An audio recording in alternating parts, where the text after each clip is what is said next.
Good evening, Honorable Prime Minister. आपका हार्दिक स्वागत है.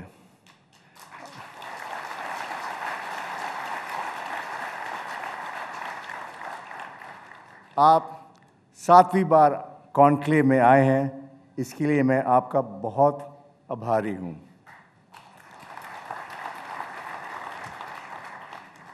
Pradhan ji, in the last 9 years, we all know you have transformed the country with your exemplary hard work, good innovative schemes, and new initiatives.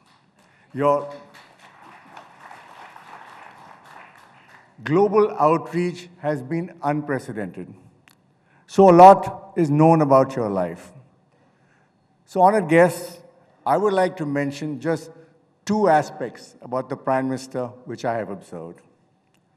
First, that he's very far-sighted. Somebody who works for him told me that while his team is still collecting the dots, the Prime Minister has already connected the dots.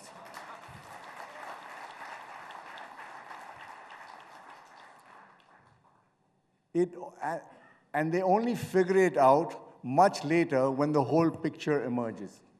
Let me give you 2 examples of this. Soon as he took over in 2014, the Prime Minister started talking about implementing JAM, Trinity, Jan Dhan, Aadhaar, and mobile. It meant, apart from opening Jan Dhan bank accounts for millions, linking these accounts to Aadhaar and mobile meant going digital. All this trinity came into play when the various welfare schemes, mainly for the poor, were launched over the years. This solved the massive leakage problem of government welfare expenditure in one stroke. Earlier, Rajiv Gandhi, the Prime Minister, had said beneficiaries got only 15 paisa out of every 1 rupee of government expenditure. Now the money goes directly to the beneficiaries. So it started all in the beginning. The second example I would like to bring to you is the development of the Northeast states. The Prime Minister focused on this at the start of his first term, bringing connectivity and development to a neglected part of India. He believed that developing the smallest, furthest, and neglected states of India would set a very good example. In 9 years, his visits to the Northeast were more than all the Prime Ministers of India had done since independence. Also, one minister of his had to visit the Northeast every month. The result is that he has developed the Northeast like never before, and the people have paid him back electorally. Earlier, it used to be regional parties versus Congress. Now it is BJP versus regional parties. In 2014, 8 of the Northeast states were ruled by the BJP. Now, alone or in coalition, they rule 6 states in the region.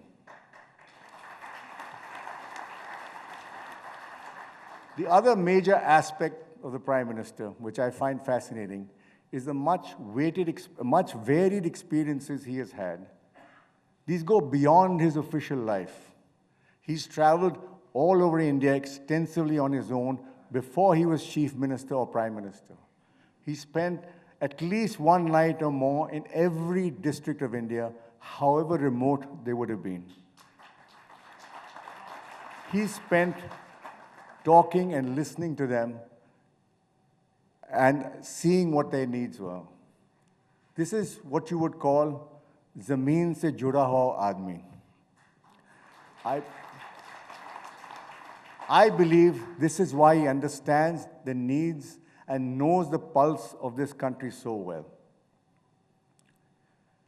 Sir, आप बुरा ना मानो तो मैं एक बात कहना चाहता हूँ. मीडिया आपके सरकार से बड़ी परेशान है. हाँ, आपकी सरकार से कोई जानकारी लीक नहीं होती, जैसे पहले सरकारों से होती थी. किसी को पता नहीं होता कि कौन आपका प्रेसिडेंशियल कैंडिडेट बनेगा, रीशफल का तो भूल ही जाओ, और राज्य में कौन बनेगा मुख्यमंत्री जब मौका आता है, कोई खबर नहीं।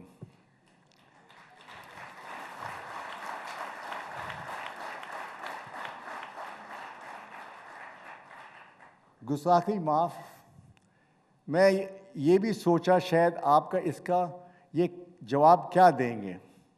मैं बोलूं? आप बोलेंगे अरुण भाई मैं आपकी दुकान क्यों चलाऊं?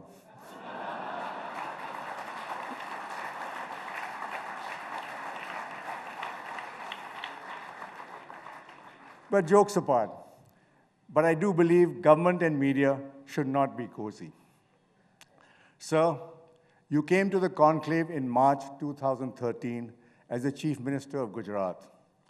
You won the 2014 general election handsomely and became the Prime Minister. Then you came to the conclave in March 2019, and you were re-elected as Prime Minister in May 2019 with an even bigger majority. Sir, you could say maybe we are your lucky charm.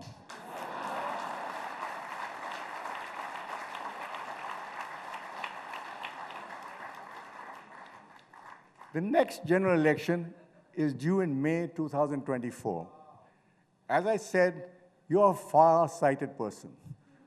So you should come again for the Indian Day Conclave in March 2024, just to be sure.